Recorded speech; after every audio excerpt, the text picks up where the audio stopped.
Okay, so the first question is think about this. What could you achieve in your own life if you had no fear of failing?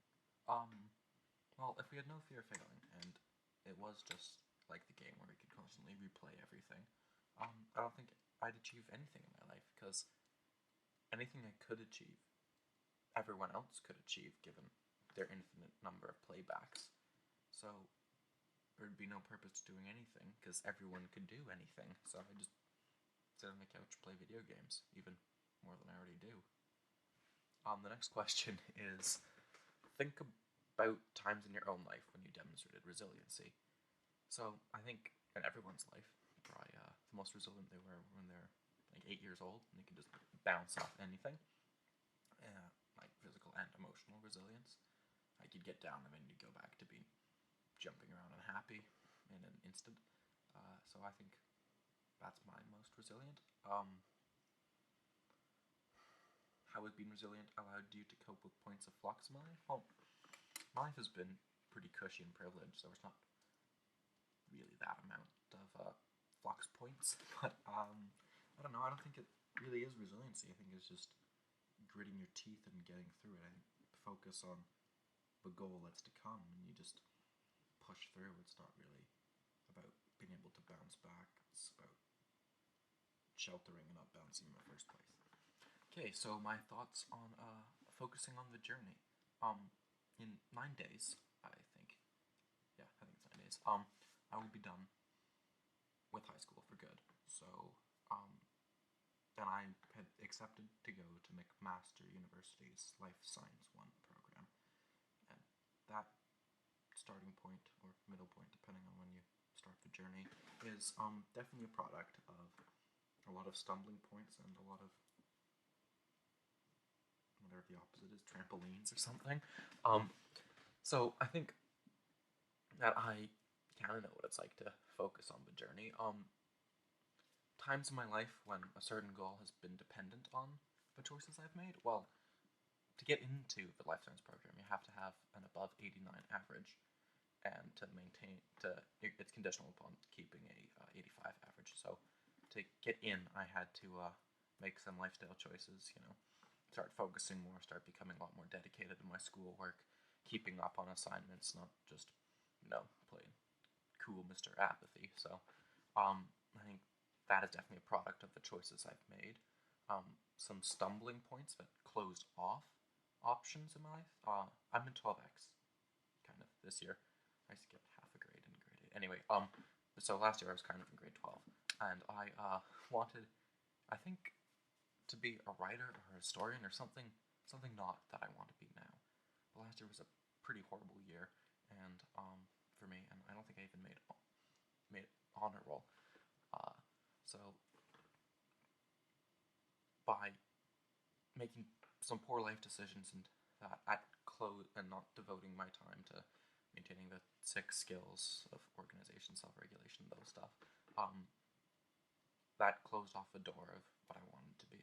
I just didn't have the marks in the right history classes to go on and become what I wanted to be, or in the right English classes and stuff like that. But then this year I turned it around and I got an above 90 average. So I think the journey is definitely important, and the choices you make are really integral to that. The last question for this section is examine how part of your journey is interpersonal, a growing self-awareness of who you really are and what you sense is your true purpose in life. I don't know if that's part of the journey. I think that's the end point of the journey, is discovering who you are and why you're here. But what do I know? I'm still at the starting point. Teamwork. Team up with others. First question, I've already touched on. I don't think the game's representation of teamwork is in any way reflective of anything in the real world. So I don't think that I ever have an example of working like that. So next question is, how might my ability to work effectively in teams be an asset in your future education and or career pathways? Well, I'm pretty disorganized and I tend to lose focus rather quickly. So the way I'm coping through high school now is I have some close friends that I sort of depend on to keep me on track and keep me regulated. Like I can borrow their notes if I lose mine, or if they have rubrics and stuff that I've not picked up in the first place, I can go and say, hey man, can I see that for a second? So I think being a social person is a survival trait I'm going to need to adopt quickly in university. I think I don't know if social person or parasite is a better word, but yeah, I think I'm definitely going to have to work in a team to, if I'm going to be able to keep track of everything and stay on topic long enough. So I think that's definitely relevant. Also, at this moment, I don't know, I'm going into life sciences, so I'm probably gonna have to work in a laboratory at some point in my life, maybe, if everything goes according to this plan I have right now. But so that is a group effort, that is a team effort, so I think teamwork will be pretty integral, and I'm pretty good at it. Like, I'm often too opinionated and maybe come on too strong and stuff like that, but I think overall I'm a relatively social person, does well in good social interactions. I don't know. I guess if you're not really a social person, maybe you can't judge that of yourself. So who knows? I could be living a lie. But yeah, I think I'm good at teamwork, and I realize its importance, and I'm gonna need it. So, okay.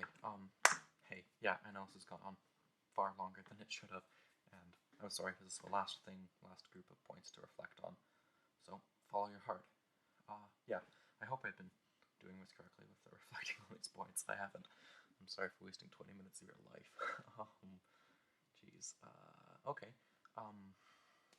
Did you start with the games that matched your strengths rather than your weaknesses? Explain why you did or did not do that. So, I just went left to right, top to bottom. The ones I went to, I don't think I was particularly strong in any of those character traits or learning skills. So I think I just went, okay, I'm just gonna push through it that order. Yeah, there's no real logic or heart following involved in there. When you completed the game and were given options to further games, what were your next steps? Did you take the familiar route of playing to your strengths, or did you challenge yourself to address your weakest skills? No, I just played it left, right, top, bottom, is sad. I guess something I did do, after it crashed, took me back to the thing. I tried playing it in the opposite order. I don't know, maybe just meet in the middle, but there was no self-assessment or anything involved like that. But how much did your heart's desires and dreams going into planning your future pathway goals?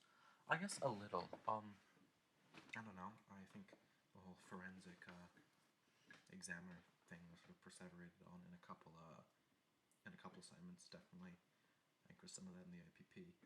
I don't know. I just thought it'd be really cool to be a coroner, which turns out that word means a lot of different things in different countries. So I guess medical examiner, forensic medical examiner. I don't know. That's just sort of a dream of mine, I guess. I don't know. I feel some innate desire to help people. So the doctor or medical biologist studying and designing new medication, I think that appealed to me too. I don't know if that's benevolence on my part or just insecurity that I need to affirm my existence by helping someone else out, but they've definitely influenced the plan quite a lot. And also, I just think science is really cool, so there's that. But yeah, there's a lot of heart following going on there. So thank you for bearing with me and listening to my boundless narcissism and just general whinings. Thanks very much. I think there's another video you see me in.